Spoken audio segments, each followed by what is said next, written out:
acerca de matérias mais ideológicas do que propriamente o comentário da espuma dos dias. E nesse sentido gostaríamos por começar com uma pergunta direta, ou de resposta direta, que é se considera marxista. Sim.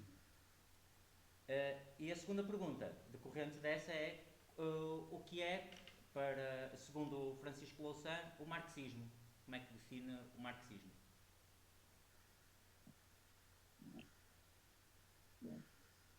Eu acho que a única forma de o definir é como uma análise à luz da contemporaneidade do pensamento emancipatório que o Karl Marx definiu, em parte em trabalhos com Engels e com alguns outros, ou seja, contextualizar para o século XXI o que no século XIX foi uma visão do capitalismo moderno, que entretanto se desenvolveu muito, das contradições de classe e das estruturas de dominação, que são as características fundamentais da modernidade que vivemos. E nesse sentido, como é que o professor Louçã caracterizaria a superioridade, por um lado, a superioridade moral do marxismo relativamente às teorias concorrentes e, por outro lado, a superioridade económica do marxismo, porque elas podem ser diferentes, não é? Uma coisa é a dimensão moral da teoria e outra coisa é a dimensão propriamente instrumental ou económica. Como é que o professor Louçã caracterizaria a superioridade moral e económica do marxismo relativamente às teorias concorrentes? Uma teoria científica ou uma teoria social não está associada a nenhuma superioridade moral. Acho que o conceito não tem nenhuma aplicação possível. As teorias não se comparam moralmente. A moral é um conjunto de valores privados com os quais definimos a nossa relação com outros. A política não é uma forma de moral, muito menos a ciência. São formas de análise da realidade e não de moral. Portanto, o termo de superioridade moral de uma teoria, esta ou qualquer outra, é completamente alheio para mim, portanto, não tem qualquer significado para mim. Creio que o marxismo trouxe na análise da economia clássica uma continuidade e uma transformação. A análise de classes sociais no capitalismo moderno vem desde o Adam Smith ou do David Ricardo ou de outros economistas clássicos, cuja relação com o marxismo é nenhuma.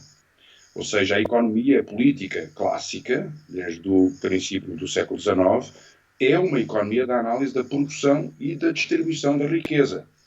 O livro principal do Adam Smith, 1776, é um inquérito sobre as causas da riqueza das nações. E é precisamente sobre os aspectos sociais, sobre as classes sociais, o David Ricardo desenvolve isso depois muito, e o Marx retoma esses temas nos seus pilares fundamentais, ou seja, ele analisa o capitalismo industrial moderno e as classes sociais que são formadas por esse desenvolvimento. A diferença é que o Marx, prolongando a teoria do valor da economia clássica, contextualizou num ambiente de análise das classes sociais, alguns anos depois de David Ricardo, e, portanto, já com o benefício do conhecimento do grande desenvolvimento do capitalismo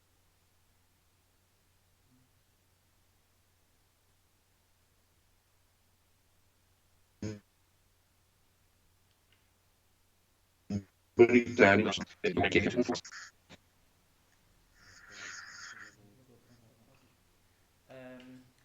tínhamos também nesse sentido, aproveitar a oportunidade para uma pergunta difícil, que se calhar, para o professor Louçã, até é fácil, mas que era, sendo o marxismo, tendo uma característica, como disse, de base científica e até materialista, e sendo difícil encontrar na história exemplos onde a teoria marxista se tenha aplicado de forma bem sucedida, ou não, é sobre isso que gostaríamos de ouvi-lo.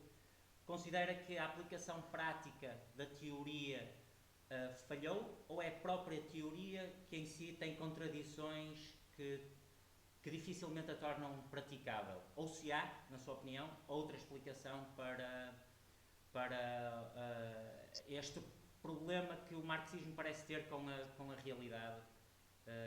Se concorda, se não concorda, que explicação é que teria? Todas as teorias têm contradições. O Marx viveu as revoluções de 1830, 1848 e a Comuna de Paris, que foram a expressão do desenvolvimento de uma luta de classes preliminar, digamos, com algumas incidências sobre a conquista do Estado, no caso de Paris, em 1870. Mas corresponde a um elevado desenvolvimento da sociedade muito diferente daquele que se viveu no século XX, ou particularmente também no século XXI. Agora, todas as teorias têm contradições. Quero que me apontem a primeira teoria que não tenha contradições ou que não seja exposta às contradições da sociedade e às transformações da sociedade. Uma teoria é relevante quando ajuda a compreender essas contradições.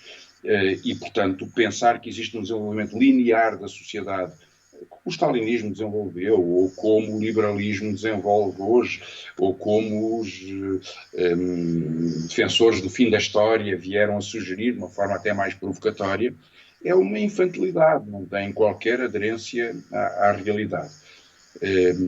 Uma teoria é útil quando nos ajuda a perceber o que está a mudar numa sociedade. O marxismo teve aplicações sinistras do Camboja, do Pol Pot, a outras realidades. No caso soviético é um processo mais complicado porque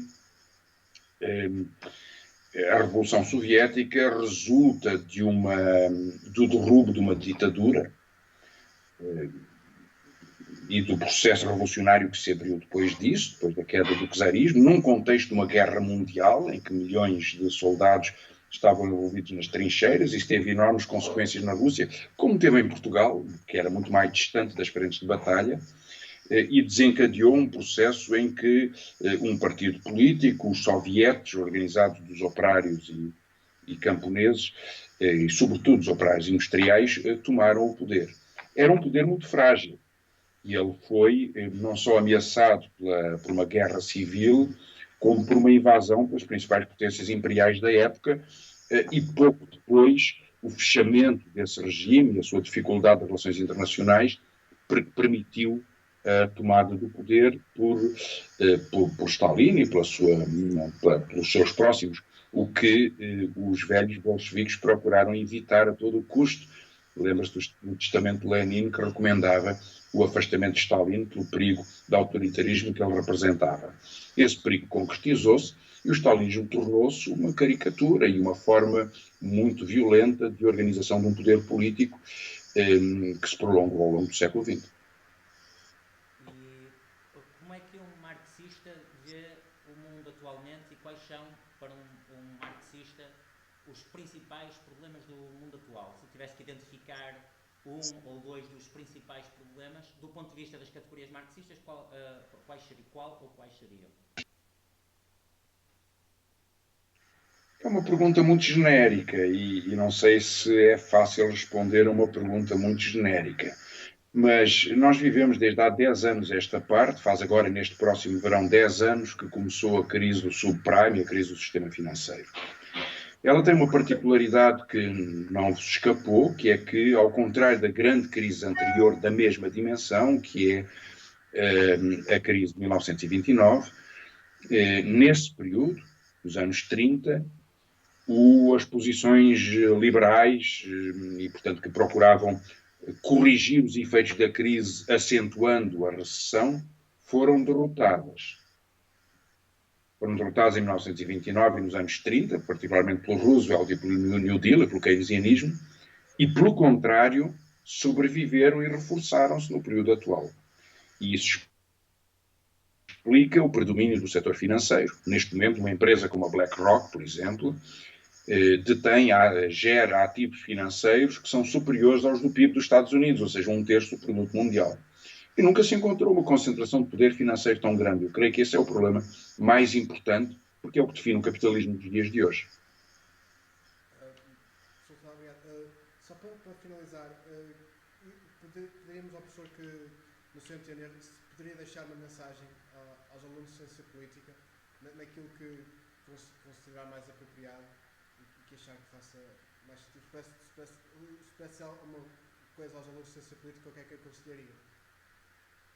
Bem, eu não, como sabem, a minha área de trabalho não é a ciência política, eu sou professor de economia e sou economista, mesmo que hoje todas as ciências sociais, e isso aplica-se à ciência política como se aplica à economia, se cruzam de alguma forma, porque têm um objeto muito próximo e procuram conhecer a sociedade, e por isso é que é muito importante para os estudantes de economia, isso eu diria que qualquer estudante de economia, certamente talvez se aplique também aos estudantes de ciência política, é preciso estudarmos as várias ciências sociais, conhecer a sociologia, a história, a geografia, a demografia. E a ciência política é uma ciência de decisão, é um estudo sobre processos de decisão. E por isso convoca um conhecimento importante e pode ser uma parte importante da qualificação da democracia, porque vivemos entre um mundo em que dependemos das agências de notação. Discutimos políticas sobre o futuro da segurança social, discutimos as políticas de investimento público e privado, discutimos a economia industrial, discutimos a neutralidade da internet, discutimos o acesso às inovações fundamentais, discutimos as alterações climáticas, a igualdade entre homens e mulheres.